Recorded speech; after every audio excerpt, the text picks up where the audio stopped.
Your Saturday evening with more news of COVID, and I can assure you I wouldn't do this unless it was absolutely necessary. But first I'm going to hand over to Chris and then to Patrick, who will present the latest data. Thank you, Prime Minister. First slide, please. This is a version of a slide that listeners and watchers may have seen several times before, but as you can see, the weekly case rate for COVID, which is in the darker colours, mean that the numbers are worse, is spreading steadily. It was quite heavily concentrated in particular areas, and it is now over quite a large part of the country on the left. And on the right, you can see the rate of change. Anything in brown or yellow, the rate is increasing. The darker the colour, the more rapid the rate of increase. And again, across virtually the entire country now, there is a significant rate of increase. Next slide, please. The thing which correlates most with future NHS capacity and NHS activity from COVID is the spread in people over the age of 60.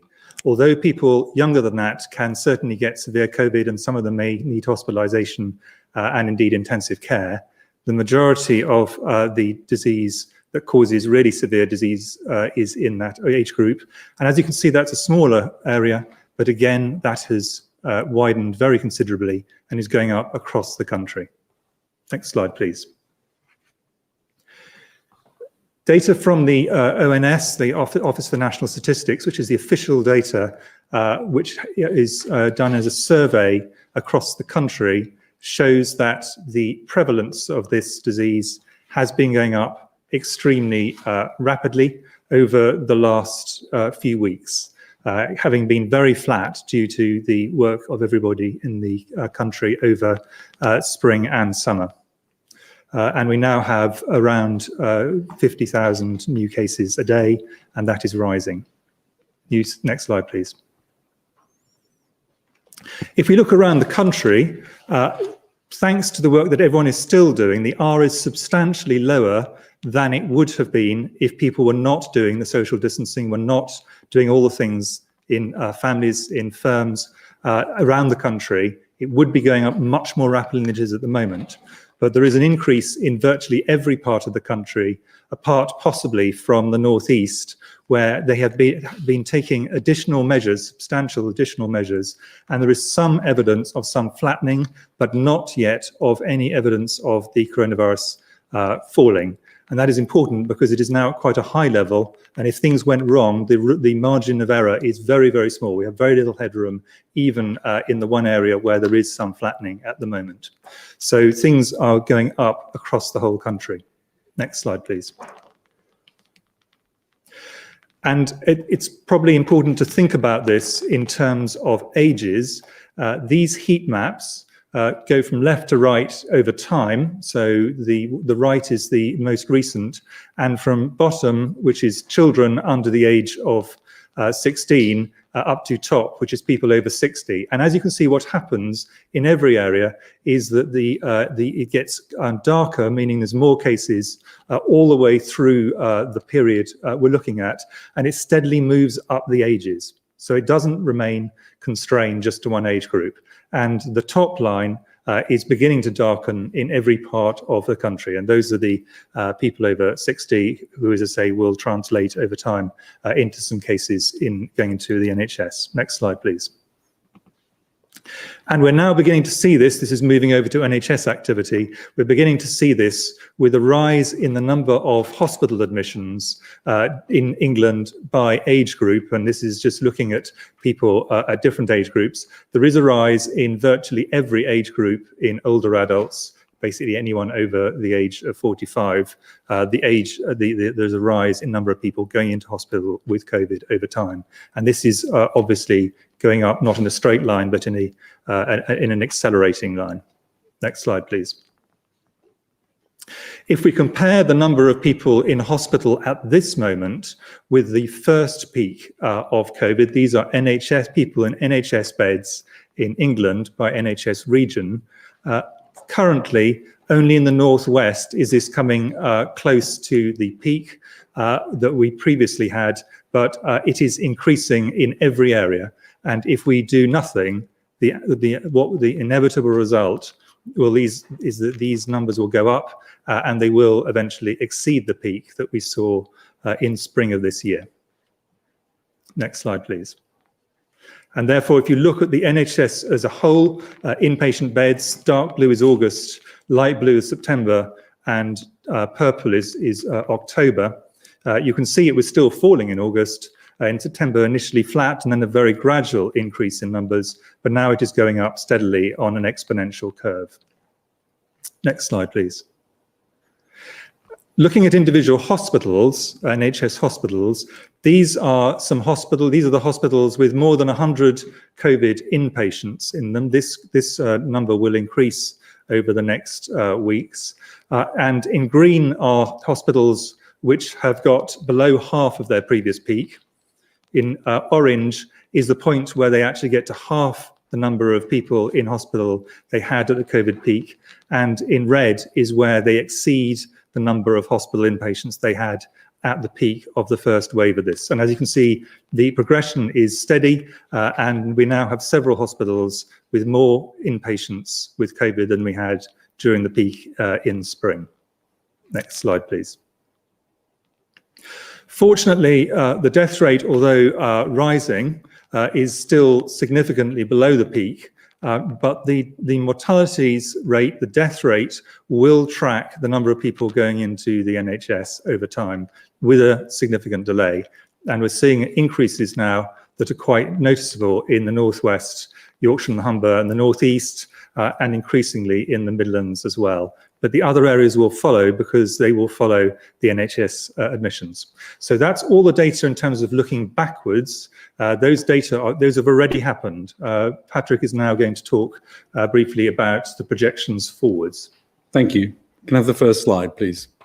So just to recap, at the moment, these are three different ways of looking at it from different studies or the consensus group from the modelers of the number of people every day with COVID, catching COVID new, and it's 50,000 plus most likely as the number, and perhaps 500,000 people or more overall with the disease. Next slide, please. The R was relatively flat and below 1. Below the red line means the epidemic is shrinking. Above the red line means it's growing. And you can see from August onwards, the R went above 1, the epidemic grew and continues to grow. So although some of the measures that are in place have eased off perhaps the rate of growth, it's still growing. And that growth from a high baseline means numbers get very big quite quickly. Because of this continued R above 1, the modelling group asked a number of academic groups to create scenarios as to what might happen on assumptions that R stays above 1 and goes between 1.3, 1.5 and possibly up over the course of the winter. And the next slide shows the early working from 2 weeks ago of some of those groups looking at deaths in England over the winter period.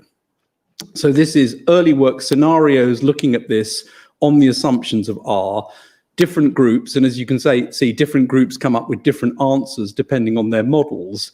But what is clear from all of them, in terms of deaths over the winter, there's the potential for this to be twice as bad or more in terms of the first wave compared to the first wave.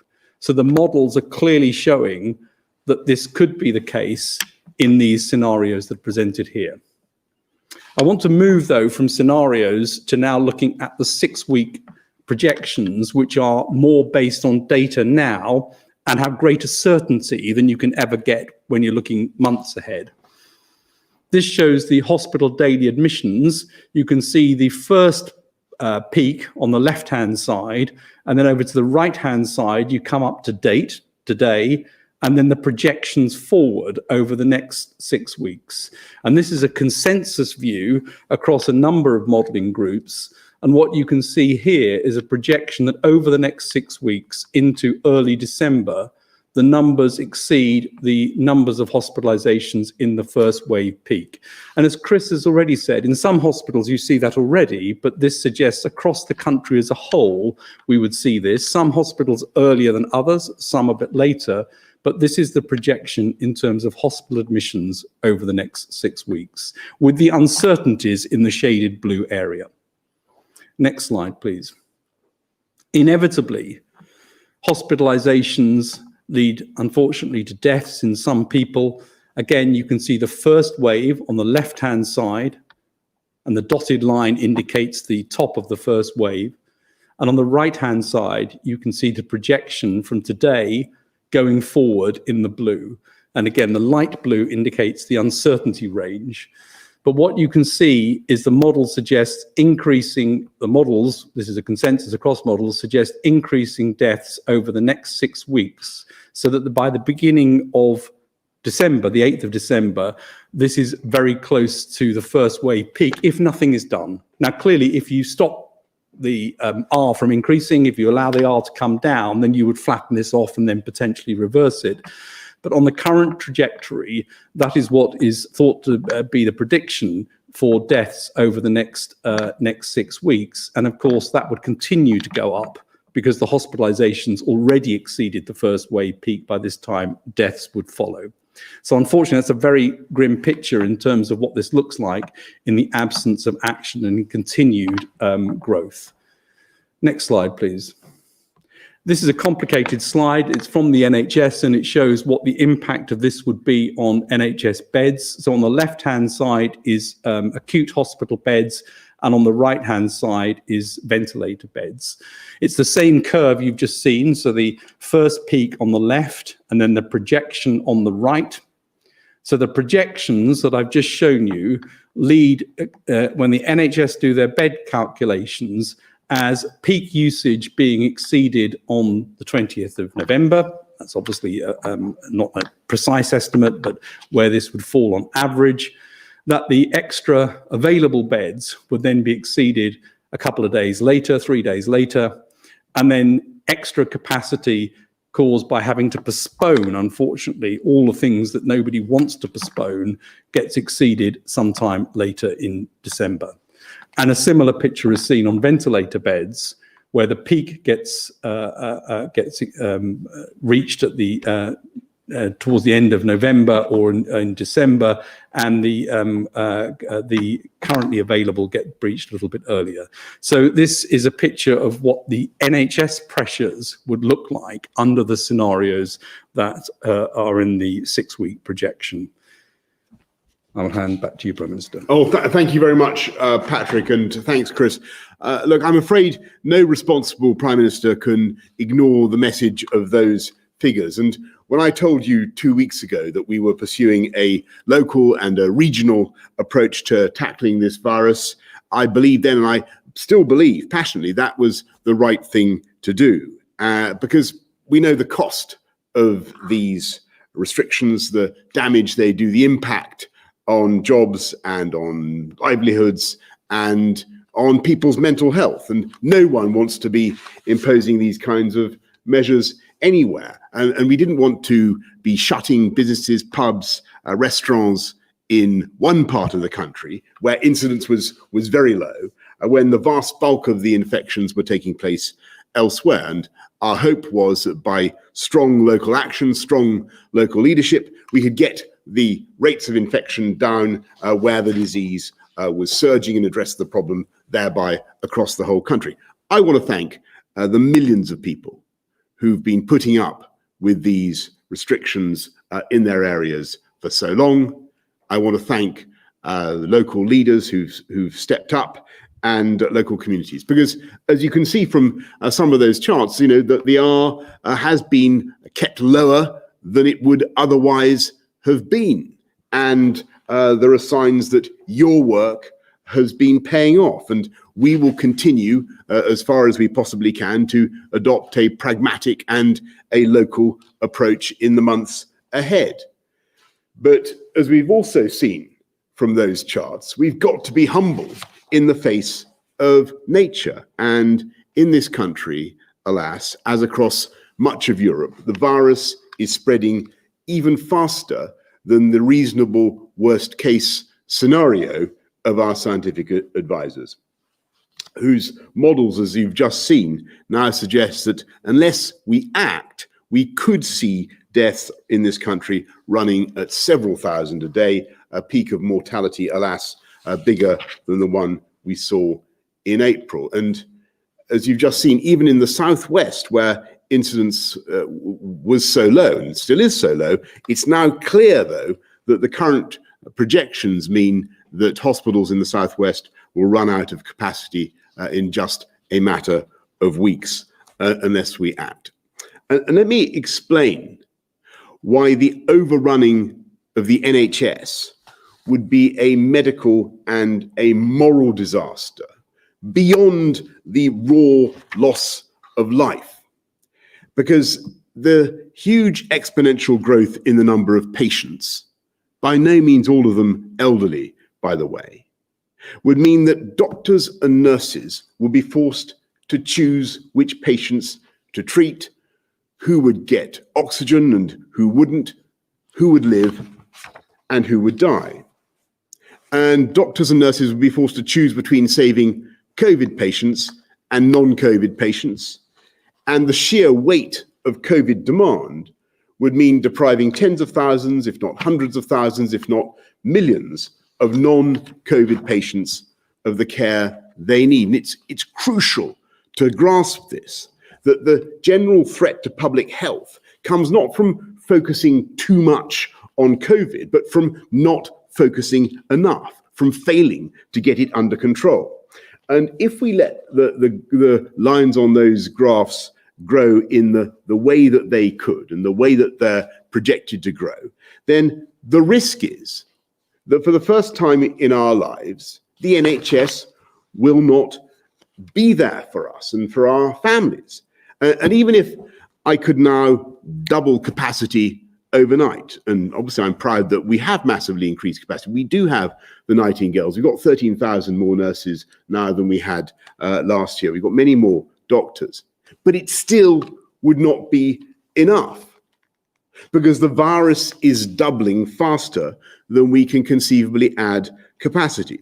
And so now is the time to take action because there is no alternative. And from Thursday until the start of December, you must stay at home. You may only leave home for specific reasons, including for education, for work, let's say if you cannot work from home, for exercise and recreation outdoors with your household or on your own with one person from another household, for medical reasons, appointments, and to escape injury or harm, to shop for food and essentials, and to provide care for vulnerable people or as a volunteer. I'm afraid non-essential shops, leisure and entertainment venues will all be closed, though click and collect services can continue and essential shops will remain open, so there's no need to stock up. Pubs, bars, restaurants must close except for takeaway and delivery services. Workplaces should stay open where people can't work from home, for example, in the construction and manufacturing sectors. Single adult households can still form exclusive support bubbles with one other household, and children will still be able to move between homes if their parents are separated. If you're clinically vulnerable or over the age of 60, you should be especially careful to follow the rules and minimize your contacts with others. I know how tough shielding was, and we will not ask people to shield again in the same way, but we are asking those who are clinically extremely vulnerable to minimize their contact with others and not to go to work if they're unable to work from home. I'm under no illusions about how difficult this will be for businesses which have already had to endure such hardship this year, and I'm truly, truly sorry for that. And that's why we are going to extend the furlough system through November. The furlough scheme was a success in the spring. It supported people and businesses in a critical time. We will not end it. We will extend furlough until December. There will be some differences compared to March. These measures, above all, will be time limited. Starting Thursday, the 5th of November, they'll end on Wednesday, the 2nd of December, when we'll seek to ease restrictions, going back into the tiered system on a local and a regional basis, according to the latest data and trends. Christmas is going to be different this year, perhaps very different, but it's my sincere hope and belief that by taking tough action now, we can allow families across the country to be together. My priority, our priority remains keeping people in education, so childcare, early years settings, schools, colleges, and universities will all remain open. Our senior clinicians still advise that school is the best place for children to be. We cannot let this virus damage our children's futures even more than it has already, and I urge parents to continue taking their children to school, and I'm extremely grateful to teachers across the country for their dedication in enabling schools to remain open.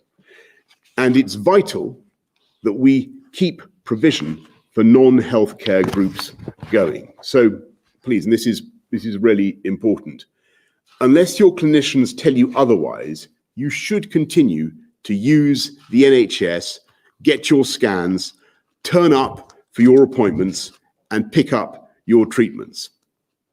If at all possible, we want you to continue to access these services now and through the winter. Indeed, it's only by taking this action that we can protect the NHS for you. On Monday, I'm going to set out our plans to Parliament. On Wednesday, Parliament will debate and vote on these measures, which, if passed, will, as I say, come into force on Thursday. We've updated the devolved administrations on the action we're taking in England and stand ready to work with them on plans for Christmas and beyond. We should remember that we're not alone in what we're going through. Our friends in Belgium, France, Germany have taken very similar action. And so as we come together now to fight this second wave, I want to say something about the way ahead, because people will reasonably ask, when will this all end? And as I've said before, I am optimistic that this will feel very different and better by the spring. It's not just that we have ever better medicines and therapies and the realistic hope of a vaccine in the first quarter of next year. We now have the immediate prospect of using many millions of cheap, reliable, and above all, rapid turnaround tests. Tests that you can use yourself to tell you whether or not you're infectious and get the result within 10 to 15 minutes. And we know from trials across the country in schools and hospitals that we can use these tests not just to locate infectious people, but to drive down the disease. And so over the next few days, weeks, we plan a steady but massive expansion in the deployment of these quick turnaround tests, applying them in an ever-growing number of situations, from helping women to have their partners with them in labour wards when they're giving birth, to testing whole towns and even whole cities. The army has been brought in to work on the logistics, and the programme will begin in a matter of days. Working with local communities, local government, public health directors, organisations of all kinds, to help people discover whether or not they're infectious, and then immediately to get them, to help them to self-isolate and stop the spread of the disease. And I can tell you tonight that the scientists may be pretty uniformly gloomy about the immediate options that we face, but they are unanimously optimistic about the medium and the long-term future. We will get through this, but we must act now to contain this autumn surge. We're not going back to the full-scale lockdown of March and April. The measures that I've outlined are less prohibitive and less restrictive, but I'm afraid from Thursday, the basic message is the same. Stay at home, protect the NHS, and save lives. Thank you. I'm now going to go to questions from the public and then from the media. We're going to go first to Matt from Plymouth. Quieter corners of the country, such as South East Cornwall, have very low incidence of COVID, but are we likely to see restrictions put in place in solidarity with the rest of the UK? Well, thanks very much, Matt. Look, it's not solidarity with the rest of the UK, alas. It's not a gesture. What we're seeing, the numbers from the southwest, it's very clear that it's doubling there as well. And the pressure on the hospitals in the southwest is particularly acute. And we've got to recognise that although the incidence is low, it is growing in the southwest, and we need to tackle it. And we need to tackle it now. But Chris and Patrick, anything you want to add to that? The only thing to add, Prime Minister, is just to reiterate, many of the areas which are lower have some of the highest rates of increase. And also some areas, including the southwest, are likely to get pressure on beds really relatively early because of the particular way that the NHS is constructed in those areas. Thanks very much, Matt. Let's go to Alex from London. Alex from London asks, many graduates of 2020 are struggling to find work and having their internships and placements cancelled. What is the government doing to support graduates in accessing the labour market? Well, thanks, Alex. One of the many things that we're doing is the £2 billion Kickstart programme, which is designed to help 18 to 24-year-olds get into the labour market by supporting their employers to take them on with a contribution from government to the value of the living wage, and we hope that will be effective in what will unquestionably be tough months ahead. Kickstart amongst many other schemes that we're using to support young people get jobs across this country. I'm going to go now to, since that was obviously a question for me rather than for the scientists, I'm going to go to Laura Koonsberg of the BBC. Laura. Thank you very much, and good evening, Prime Minister. You were told by your own scientists many weeks ago that you would have to take national action in order to save lives. Prime Minister, what took you so long? And to Professor Whitty and Sir Patrick, you've always been clear that taking early action would have the greatest chance of success in controlling the spread of this disease. Do you think that people may have lost their lives unnecessarily because of the delay? Well, Laura, let me just answer your question by saying this is a constant struggle and a balance that any government has to make between lives and livelihoods, and obviously lives must come first, but we have to be mindful the whole time of the scarring, the long-term economic impact of the measures that we're obliged to introduce. So I do think it was right and rational to go for the regional approach. You know, if we could have got the R down in those local areas in the way that we wanted, to get it below 1, and we came very close in some places. I think that would have been a great way forward. Alas, in common with many other parts of this continent, we've just seen an overall growth rate in the second wave, and it has made it absolutely vital to act now to protect our NHS and to save lives. And you know, yes, it is true that the course of the pandemic has changed, and it's also right that the government should change and modulate its response in accordance. And I make absolutely no apologies for that. But I know there are other questions. Sorry. Well, I mean, this is a horrible virus, and these are horrendous decisions to have to make. And you know, one shouldn't underestimate the impact of lockdown and all the other things that come along with that. There's no doubt, from the purely point of view of the spread of COVID, the earlier you go in, the better.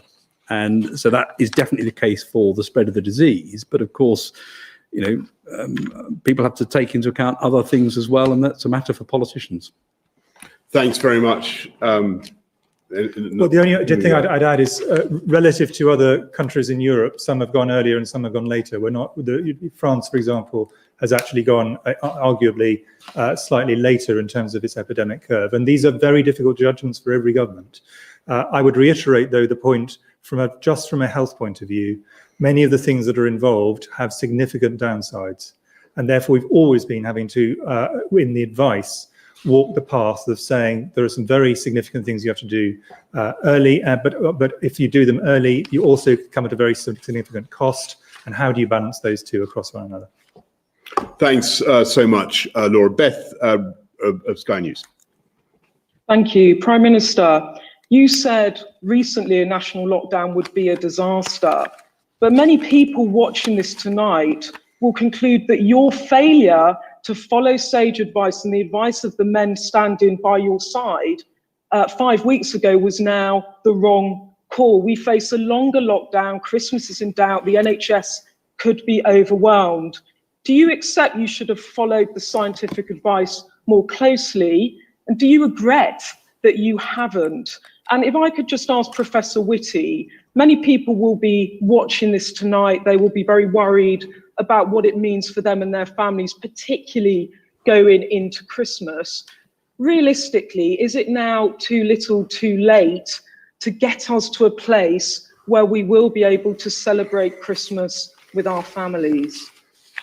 Well, thanks, Beth. I just really repeat the point I made to Laura. We've obviously have to listen to all kinds of scientific advice, some of which tends in very much a different direction from some of the sage advice that you've seen.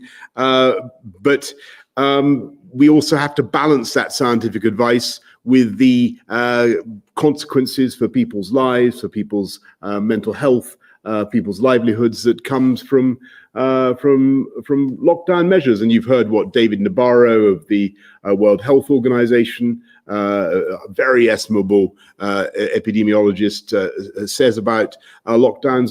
There's a range of advice, and there's a balance that we have to strike. I think I would just stress that we're not going back to we're not closing schools. It's very, very important that we're keeping schools open. Construction, manufacturing, we want to keep going. People, of course, should work from home. We want to minimize contact and get the R down, and that's the important thing. That's the way to protect the NHS. But I'm not going to pretend to you that these judgments aren't incredibly difficult. They are incredibly difficult, and we have to find the right balance, and we have to change with the changing pattern of the virus. And alas, what we're seeing now is a pretty consistent surge, not just in this country, but across many of our friends and partners in Europe. So we have to deal with it, Beth.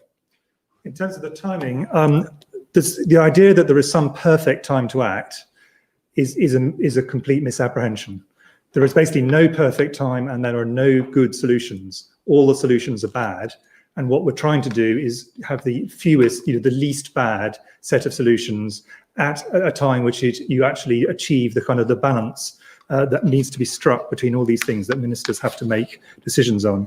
And in terms of making festivities, whether it's Christmas or any other religious tradition, we would have a much better chance of doing it with these measures than we would if these measures were not being taken today. And I think let us see how this goes over the next few weeks. Thanks very much, Chris. Let's go to, and thanks, Beth. Let's go to Romilly Weeks of ITV News. Prime Minister, thank you. The route out of the first lockdown was supposed to be local restrictions and test and trace. Now those have shown to be totally inadequate. Why do you think that they will help to get us out of a second lockdown? And Well, for the medical, sorry.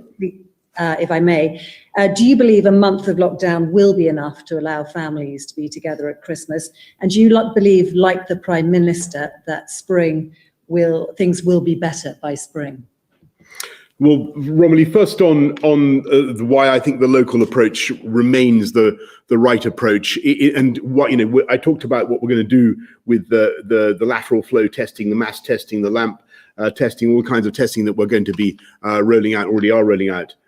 That works so well if you have local buy-in, local support, local organizations, local councils, public health directors, everybody involved together. And that the same applies to all the measures that we want to put in place. That's why the regional approach was right. One reason why the regional approach was right. Second reason is if the local approach was right. Second reason, as I say, when you have a situation in which, in a very big country with a huge population, you have very considerable disparities in incidence, it's logical not to treat the whole country the same. And you heard that point made by Jonathan Van Tam and others very recently. And I think that holds a lot of water.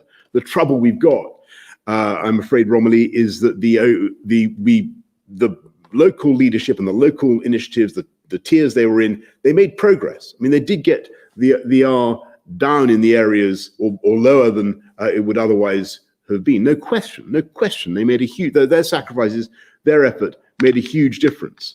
And perhaps if we continued, that it really would have worked in those areas. The problem was that we were just seeing too many cases really taking off across the whole country, and it wasn't coming down fast enough in those most badly affected areas. And so you have to take a judgment, and we have to try now to get this thing, get the R right under control with the measures that we're setting out. Then to, as I said, to come out of it in December, and hopefully people will have something a bit closer to a normal Christmas as a result. But more important than that, we will be able to spare the NHS and save a lot of lives, and that's the fundamental objective. On the questions you asked me, I think if we did not act now, then the chances of the NHS being in extraordinary trouble in December would be very, very high. So in a sense, this is trying to make sure that December is not an impossible place for the NHS with large numbers of people infected and large numbers dying. I am, however, as the Prime Minister said, one of many scientists who are much more optimistic when we look forward to spring. And that's for multiple reasons, each one of which contributes a small amount. But the two biggest ones are, as the seasons move on, we all know that this is the late autumn and winter period is the period of greatest risk for respiratory viruses. That's true for everything, flu and many other viruses as well. And we expect that will come to our significant advantage when we come through to the spring for lots of reasons, people behaving differently because they're outdoors more, open windows and so on, and temperature. But also, and importantly, there are now multiple shots on goal from science. And the scientific effort that is going on at the moment is absolutely unparalleled. From the UK, with enormous work done through the National Institute for Health Research and Medical Research Councils and Wellcome Trust and others, and the academic sector leading that work, also through many countries doing the same kind of activities, and all the pharmaceutical industry engaged. If you think about that body of work, it is steadily going to come on top of this infection, just as it has every infection we've had to date. And I think it is important always to remember that medical science is remarkably effective, but the area it has been most effective is in tackling infectious diseases. And which used to be the predominant cause of mortality, and they've now changed. So the expectation that science will bring forward large numbers of things which cumulatively will get on top of this, I think is not an unreasonable one. That is what you would expect based on all previous experience. And I think there are three concrete things to bear in mind of the advances in science. First, we now know one drug, dexamethasone, that reduces death from COVID in patients requiring oxygen in hospital. Second, vaccines are now in late-stage clinical trials, and there are many in late-stage clinical trials, showing an immune response. Doesn't mean they're all going to work, but it's a very important step along the way. Third, the new testing approaches, so the idea of faster near-person testing, which has been difficult up until now, and it wasn't certain that you get there, now looks real, as though that's going to come online. So those three things together are concrete, and you can see, therefore, the advances that are likely to come into play over the next months, and certainly by next year, in spring and beyond, you start to see the effects of some of those. Thanks so much, Romilly. Thanks. Let's go to David Wooding's son on Sunday. David.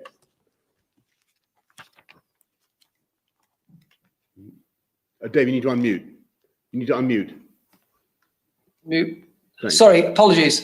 If this 4-week lockdown doesn't do the trick and you have to extend, what sort of length of time do you envisage? Another week, another 2 weeks, another 4 weeks? And could I perhaps ask Professor Ballinson, Professor Whitty and Sir Patrick, whether they think that 4 weeks is enough or whether they were pushing for a bit longer?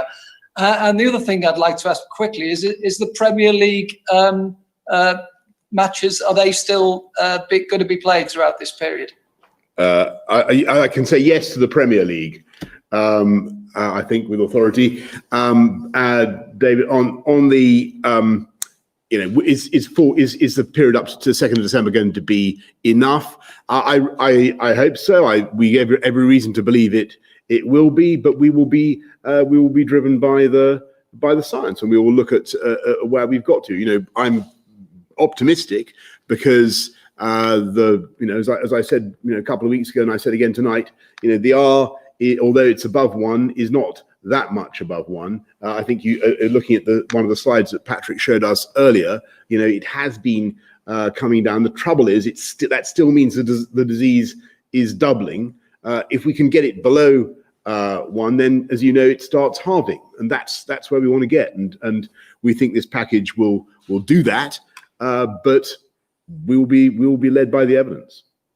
I think the key is getting the R really below 1 during this 4 weeks. So if we all do what we're supposed to do during this, the R will come down. If we can get the R well below 1, it starts to halve and we end up in a much better position.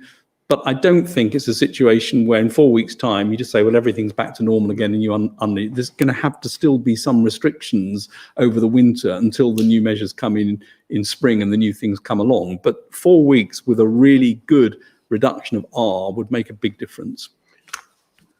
And just on the period coming up to, as it were, to December the 2nd, we will be looking very carefully at what's happening in the tiered areas and working out exactly which tier would be most appropriate as we come out of these tougher autumn measures. Let's go to Harriet Lyon of the Press Association. Thank you, Prime Minister. What is your message to leaders in Scotland, Wales and Northern Ireland? Do you want them to follow your lead and introduce the same measures? And if not, are you considering restrictions on travel between the 4 nations? And to the scientists, why are you confident that you won't need formal shielding this time around? And is there also a danger that hospitals could still be overwhelmed despite these new restrictions? Well, thanks very much, Harriet. First of all, on the devolved administrations, the situation now is that there's quite a large degree of congruence between the whole of the UK, in the sense that Northern Ireland and Wales have very similar arrangements already to the ones we're announcing tonight, and Scotland, as you know, has its 5-tier system, which it also involves some pretty stringent measures to deal with fundamentally the same problem that we have across the whole of the UK, which actually we're dealing with in pretty much the same way. And as you know, every day there are constant discussions between the 4 CMOs, and certainly at a political level, constant conversations about how we're fighting this together. Yeah, and just to reinforce that the 4 CMOs talk together very regularly to try and make sure that the science and the thinking is as aligned as possible. In terms of shielding, which is your question specifically to us, we're not suggesting that people who previously were on the shielding list, the just over 2 million people who are on the shielding list, do not need to take extra precautions. They do, but we learnt a lot from the first time with the shielding programme. And some of the things worked, but some of the things did not. So what we're not aiming to do is to reproduce it. There were both some practical problems, and there was also the issue of people having significant problems with loneliness and feeling completely cut off from society. And what we're trying to do is try and avoid those downsides to shielding, whilst reinforcing the message that for people who are particularly vulnerable, they do need to take even greater precautions than the general public. Right. Well, that brings us to the close. Thank you very much, Harriet. Thank you, everybody, for watching. I just repeat those 3 rays of sunshine or of optimism that our scientific and medical advisor, rather than from me. The prospect of ever better drugs, already dexamethasone, the realistic, though by no means certain, but realistic prospect of of a vaccine, and then the hopes that were and confidence that we're now placing in rapid turnaround testing that we're rolling out across the country. But in the meantime, we have to put in place these tougher measures for now until the 2nd of December across the country. And it goes without saying, everybody, don't forget the basics. Don't forget hands, face, space. Get a test if you have symptoms. Thank you all very much. Stay safe. Thank you.